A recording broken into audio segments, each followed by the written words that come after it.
We become increasingly irrelevant as a religion if we are not moving with the times, and our world is fastly becoming a multicultural world. It already is a multicultural world.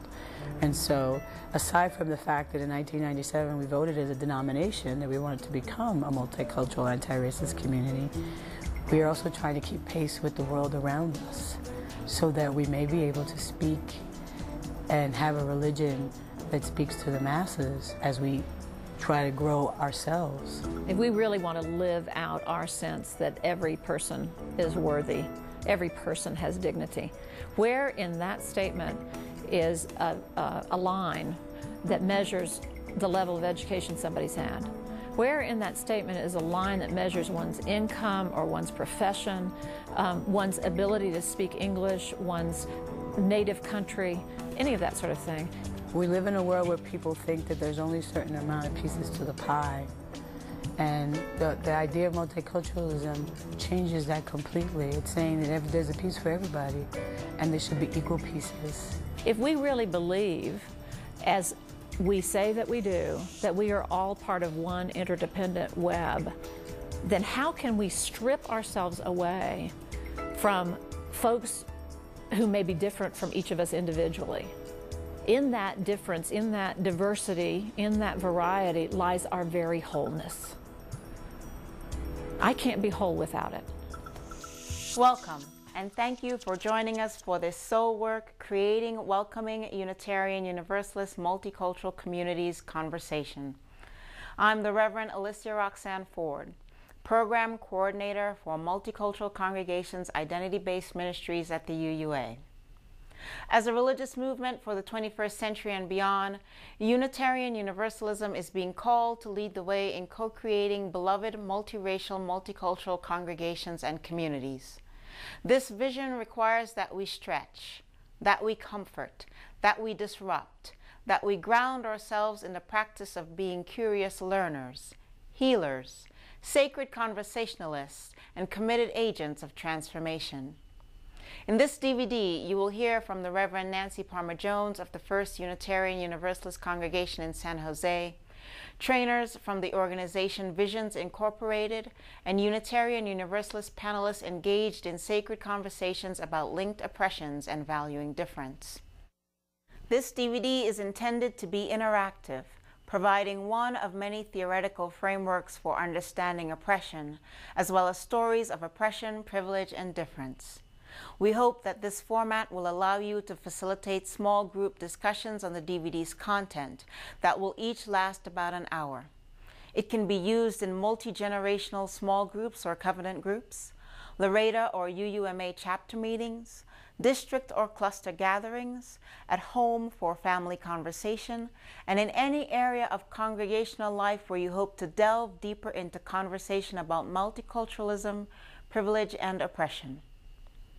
Our history of risk-taking, inclusion, countercultural action, and living our commitment to beloved community is imperfect, and it is not yet complete. It may never be perfect. It may never be complete. In an increasingly multicultural world, we must be willing and able to envision and co-create healthy and sustainable multiracial, multicultural ministries.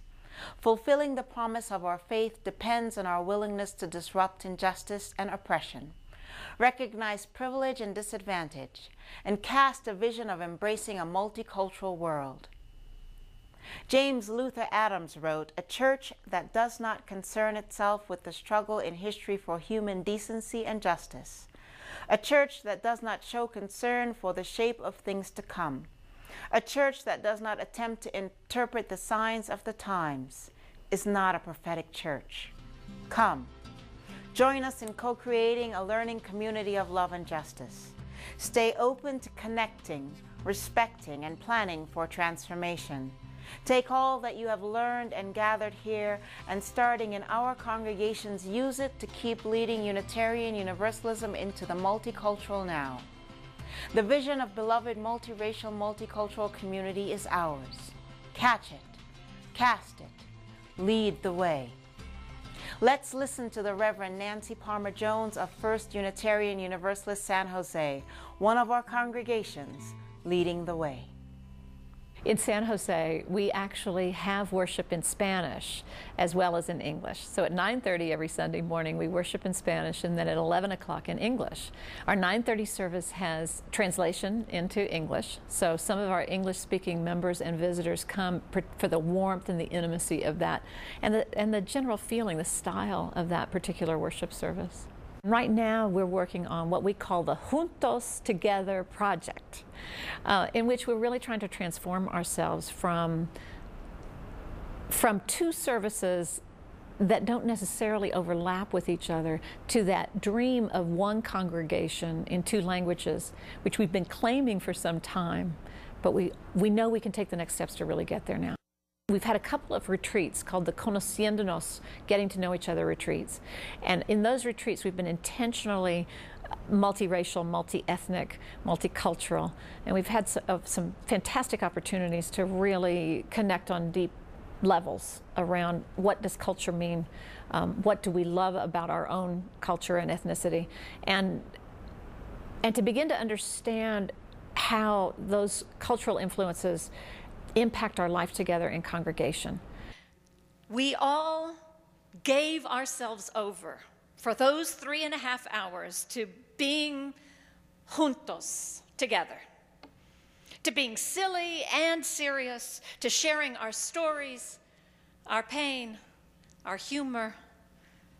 The sanctuary was bright with all the colors of people saying hello and really seeing each other. Those retreats felt like heaven.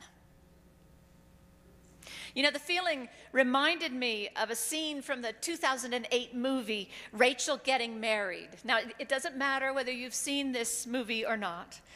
The meaning lies in how I remembered this one scene. The bride, Rachel, who is white European American, and the groom, Sydney, who is African American, have gathered their families and friends at a restaurant for the rehearsal dinner. And there is this community made up of all the colors and ethnicities and ages. They are eating and drinking and toasting and laughing, and it looks like a wonderful time. So much so that the actress Carol Jean Lewis, who is playing the mother of the groom, Sydney, stands up and says, "We are one, all of us. This is how it is in heaven, just like this.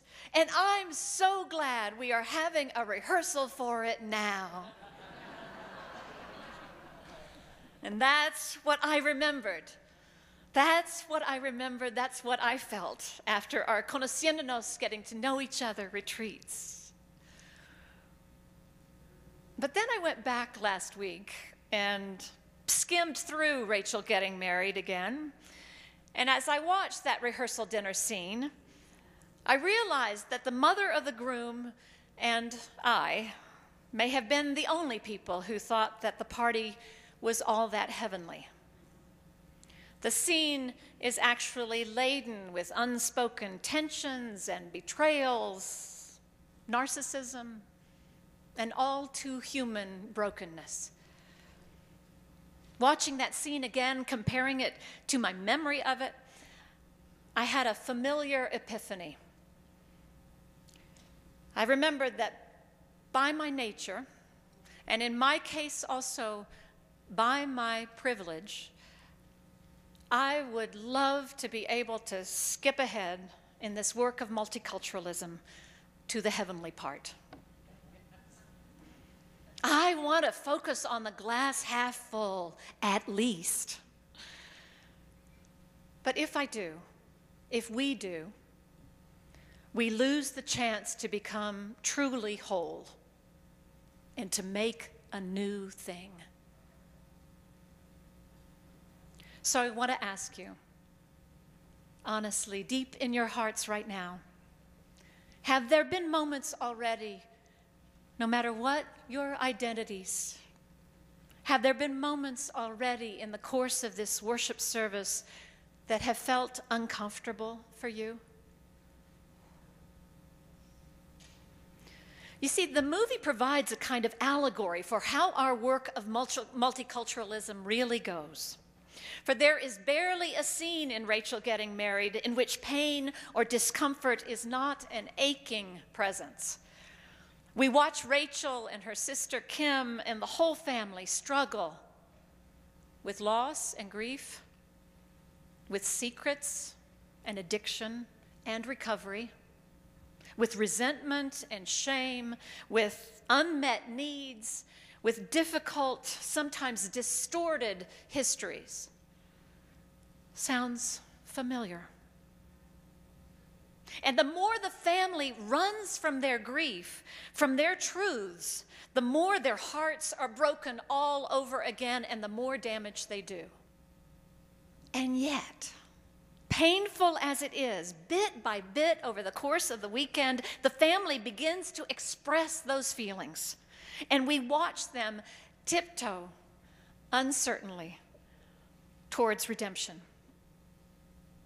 Just for an instant, towards the end of the movie, there's a group hug among Rachel and Kim and Sydney's best friend, just for an instant. But in a snapshot, it captures the truth that change is happening. People are beginning to connect. Love is being learned, spoken, shared. To create this new people, my friends, we must be willing to hear each other's stories, to hear each other out, to look at our history, to share our griefs, to recognize privilege and disadvantage. Only then can we hope in moments to create that heaven on earth that I sensed at our Getting to Know Each Other retreats. In San Jose, we have many, many more steps to take to arrive at those moments more often. But we're on the journey, and we need as many partners and companions as we can find. We're hoping to do nothing less than start a movement, the Juntos Together movement. Because deep in the language of our hearts, we know we can do this. We can create a new people. Juntos, together.